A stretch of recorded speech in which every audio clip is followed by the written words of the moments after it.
The spectacular 8 Chifley Square in Sydney's CBD has been designed by UK firm Rogers Stirk Harbour and Partners in association with Sydney practice Lipman. The 30-storey building is immediately noticeable for the extruded steel supporting columns painted in bright red. Then there's the awe-inspiring all-glass lobby made possible by lifting the office floors 6 storeys above street level. Finally, there's the 7 north-facing vertical villages, drawing light and sensational views into the office floors. Now, most workplaces are squeezed into a box called the building. But every now and then, the workplace and the building work together. And this building at 8 Chifley Square is a really good example of that. So I've come here to look at the workplace of leading legal firm Corrs Chambers Westgarth to see how they've responded to this building and how the workplace designers, Bates Smart, have worked hand in glove with the building itself. And not just that, but to look at this amazing story of how a firm of lawyers has completely changed its own workplace culture. I'm on my way up to Corrs Level 18 client reception floor, which sits in the middle of the 4-storey central village atrium linked by an internal stair. This expansive yet elegantly restrained space, designed by Bates Smart, immediately signals that we are a long way away from the stuffy, traditional legal office. I asked Corrs partner Stephen Price what motivated such a radical change in the way they worked. Well, we realised that the law firm design of the future was probably going to involve something involving what we would call open plan or activity-based work, and we wanted to actually then, bite the bullet and do a design which would be optimising work for, say, 25, 30-year-olds in the future as opposed to 50-year-olds in 2000. Now, what significance do you think being a legal firm had for this cultural shift? The 3 things are key as far as I was concerned. One was knowledge transfer. That's very important in a law firm, particularly in relation to mentoring. The second thing is flexibility in the way you will work. There's different ways of working, of course, intensive thinking work and also then less intensive team-based.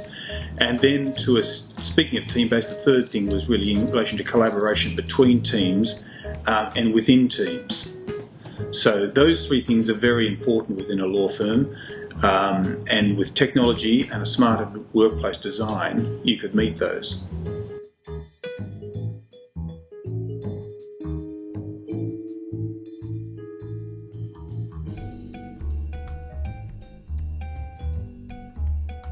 This is a building which engages with its external context. It embraces the city of Sydney, from the buildings themselves to the harbour.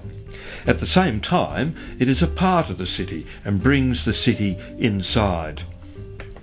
The interiors also reference the external form of the building, often in quite subtle ways, from red accents to sculptural objects, even to the furnishings. I asked Simon Swaney from Architects Bates Smart about how the interiors related to the external form of the building. I'm pleased to say that, Paul. I think one of our goals from the outset is obviously and our intention is to install an interior that belongs to the building, not to try and confront the original architecture.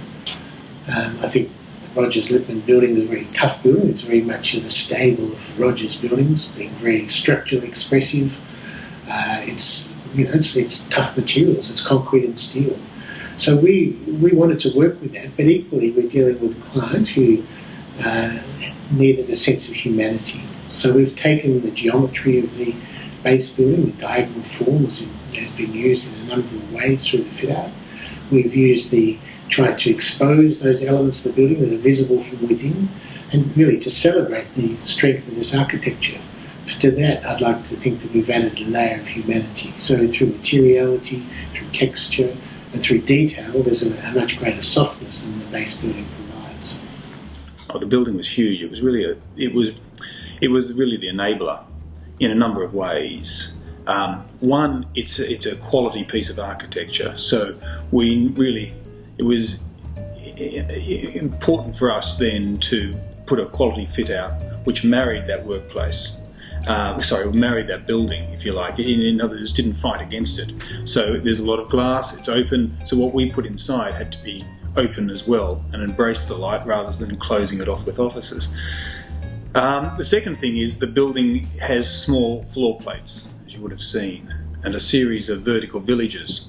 So you really weren't given a lot of choices what you would do in that. You really had to embrace the future because this was a futuristic building. It shows openness physically. I think it shows cleverness, and it shows a collaborative, because we're actually saying to the clients, you can see us working, and we like that, and then you can come and work in amongst us because of this floor here is a floor which is shared between clients and staff. Despite the open plan and despite the relatively small floor plates around the vertical villages, this workplace has a surprising sense of intimacy. In terms of meeting their brief, what we've done is obviously it's an open plan arrangement, but what this building does is through its 3- and 4-storey vertical villages, as they're termed, and the 80 square metre atrium, which is very dramatic, is to interconnect each of the floors. So there's a visual connection that enables there being a sense of the whole. So whilst Corrs occupy 3 of these villages, within each of those villages there's great connection. In addition to that, as you would have seen, level 18 is their main cafe and entertaining floor. So that's used both by staff and clients. And it's a major attraction for staff to come to. Morning teas, lunch, breakfasts are all available on that level. So intentionally, it's given the best views, it's got wonderful outdoor terrace. It's meant that it actually brings the firm together, and those opportunities do occur. And I think that's in itself a celebration of the culture that they have. This opportunity for senior, junior personnel to meet, to incidentally have conversations, and that to me is part of the mentoring. One of the features of the fit-out are the 400 custom-designed workstations manufactured by Unifor. Our early discussions around this used to talk about first-class Etihad. So it is this idea of luxury, of very high-quality finishes, of something that is very much crafted to the task you have to perform. They are generous, they have significant personal storage, they're very high-quality timber tops.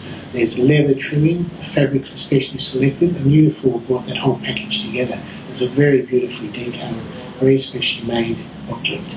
And obviously we see those as withstanding the whole length of this tendency and more. So it is about something that's there for the long term, very high quality, and something that's quite unique in terms of the experience. As I'm sure you know, the way to make these sort of places work well is having a variety of spaces. So you optimise the space just depending upon whether someone has to focus on their work, whether they're going to have a team meeting, or whether they're going to have medium intensity concentration. And all you do is then try and make sure there's enough of all of those spaces.